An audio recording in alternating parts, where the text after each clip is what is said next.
আজ ১৬ই ডিসেম্বর বাঙালি জাতির গৌরবময় মহান বিজয় দিবস।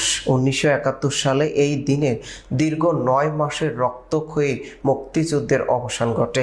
পরাজিত হয় পাকিস্তানি হানাদার বাহিনী, আর পৃথিবীর মানচিত্রে জন্ম নেয় স্বাধীন ও সার্বভৌম বাংলাদেশ।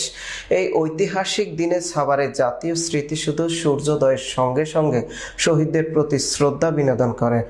রাষ্ট্রপতি, প্রধান উপদেষ্টা, মুক্তিযোদ্ধা, বিভিন্ন রাজনৈতিক দল, সামাজিক ও সাংস্কৃতিক সংগঠন সহ সর্বস্তরের মানুষ ফুল দিয়ে শ্রদ্ধা জানান জাতির শ্রেষ্ঠ সন্তানদের প্রতি।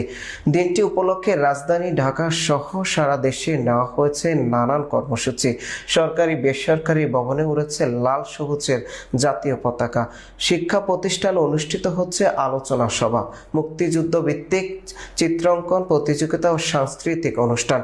টেলিভিশন ও রেডিওতে প্রচারিত হচ্ছে বিশেষ অনুষ্ঠান ও দেশাত্মবোধক গান।